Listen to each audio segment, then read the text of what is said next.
Certa vez eu estava numa roda de professores e eu escutei a seguinte frase. Lá na escola que eu trabalho, a gente não vai participar da OBMEP esse ano. A gente vai participar da Canguru de Matemática. Já que as duas são de matemática, dá no mesmo. E de verdade, na hora eu me assustei um pouco com a comparação. E de lá pra cá, eu decidi organizar as Olimpíadas de uma forma que ficou mais clara pra mim. E eu acho que vai ficar pra vocês também. Então vamos nessa.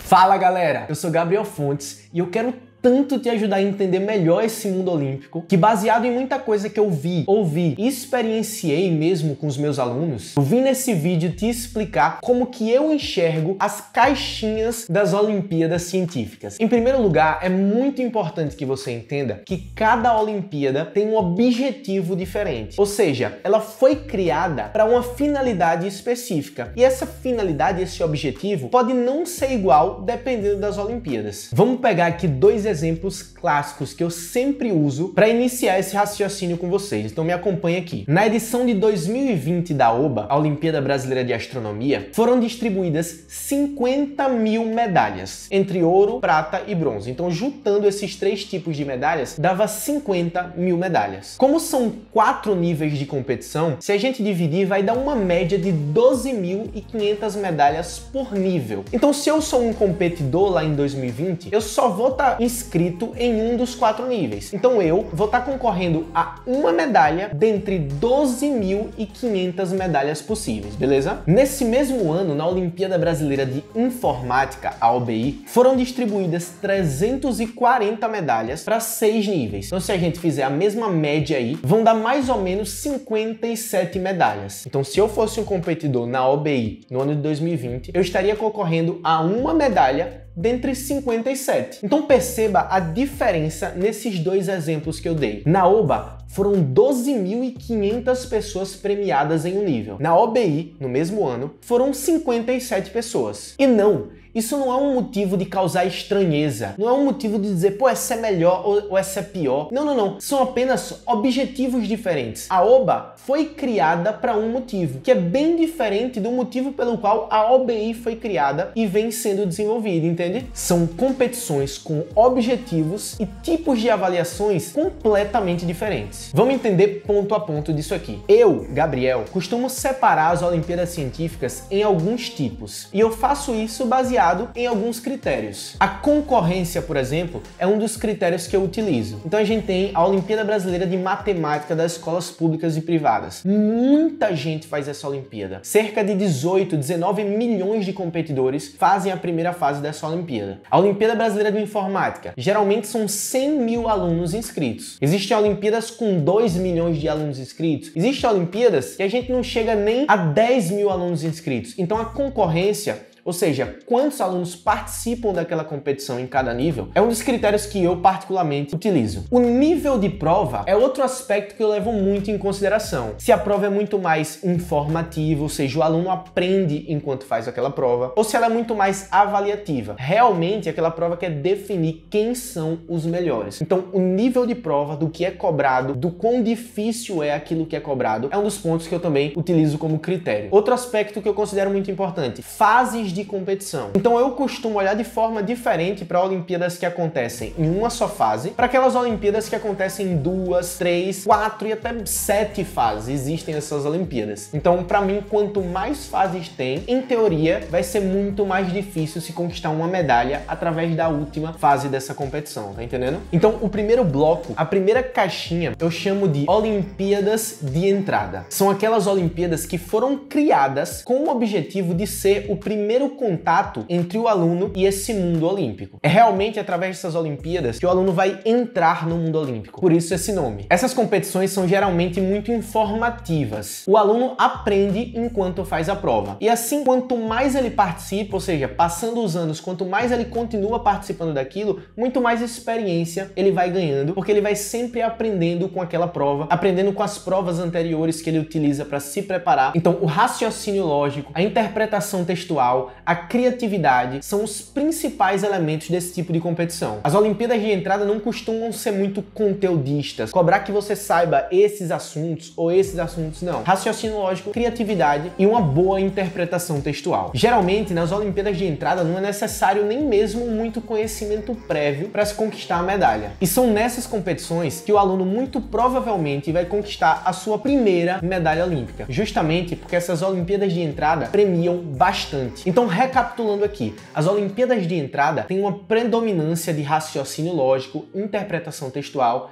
e criatividade. Ela inclui geralmente assuntos e temas muito básicos, muito acessíveis para um primeiro contato do aluno com o mundo olímpico. Ela geralmente distribui muitas medalhas. Esse é o objetivo dela, disseminar aquela área do conhecimento, disseminar o cenário de Olimpíadas científicas através de muitas premiações. Elas também costumam ser muito informativas. Então, a Olimpíada Brasileira de Astronomia, por exemplo, enquanto você faz a prova, enquanto você participa, você está aprendendo sobre astronomia. Você sai da prova sabendo mais sobre astronomia do que você sabia antes de enfrentar aquele desafio. E essas Olimpíadas geralmente não ranqueiam você nacionalmente. A instituição, a escola, recebe um ranking escolar geralmente, e essas Olimpíadas não costumam fazer um ranking nacional, porque não é o objetivo dela comparar os atletas a nível nacional. O objetivo delas é disseminar a cultura olímpica. E aqui alguns exemplos para vocês. A OBA, a Olimpíada Brasileira de Astronomia, eu considero uma das melhores Olimpíadas para se iniciar. A Olimpíada Canguru de Matemática, a Olimpíada Nacional de Ciências, a Olimpíada Brasileira de Raciocínio Lógico, a Mostra Brasileira de Foguetes, a Olimpíada GeoBrasil, de Geografia, a Olimpíada Brasileira de Robótica na modalidade teórica, e aqui começa a ter alguns detalhes, porque, por exemplo, a OBR eu considero uma Olimpíada de entrada na modalidade teórica e no ensino fundamental, porque se a gente pegar a modalidade teórica no ensino médio, eu já não considero uma Olimpíada de entrada justamente pelo nível da prova não ser tão simples, por conseguir uma medalha dela não ser uma coisa tão simples. Mas no ensino fundamental, tranquilamente isso é possível. A Olimpíada Canguru de Matemática, por exemplo, o nível da prova é um nível interessante, é um nível bom, não é um nível tão simples. Só que eu já vi, isso acontece bastante, alunos fazerem metade da prova e conseguirem medalhas. É uma Olimpíada que costuma premiar bastante, mesmo tendo a sua prova num nível não tão simples assim. A Olimpíada Brasileira de Matemática das Escolas Públicas e Privadas, a OBMEP. Aqui está um ponto interessante, porque se você for de escola pública, essa é uma ótima Olimpíada para você começar, porque assim como a Canguru, ela não tem um nível tão simples de entrada. Você não vai fazer uma prova e já vai conseguir uma pontuação alta, não. Mas se você é de escola pública, a OBMEP premia muito. E isso é uma das principais características das Olimpíadas de entrada, que eu considero de entrada. A Olimpíada que premia bastante, que faz o aluno, através de uma medalha, querer evoluir para outras Olimpíadas um pouco mais difíceis, um pouco mais qualitativas. Então a OBMEP de escola pública, eu considero sim uma Olimpíada de entrada. Em outra caixinha, eu separo as Olimpíadas principais. Essas são as competições mais tradicionais em cada área do conhecimento. As medalhas mais valiosas do país estão sem sombra de dúvidas aqui, tanto por existirem poucas premiações, como principalmente pelo nível de dificuldade dessas avaliações. Essas Olimpíadas geralmente exigem um maior nível de maturidade competitiva. Exige certa experiência por parte do atleta, do competidor. São avaliações muito mais qualitativas, um nível mais difícil de ideias a serem desenvolvidas para solucionar os problemas propostos. Para alguns alunos, passar de fase nessas Olimpíadas pode não ser lá um desafio tão difícil, tão grande assim, mas ser premiado com a medalha nessas Olimpíadas é garantido que é um desafio para todos. Geralmente, são essas as competições que classificam os melhores competidores para seletivas internacionais. Esses são os processos de curso e de avaliações que definem as seleções brasileiras para competir nas Olimpíadas internacionais em cada área do conhecimento. E essa é uma oportunidade de representar o nosso país nessas competições. A exemplo da IMO de matemática,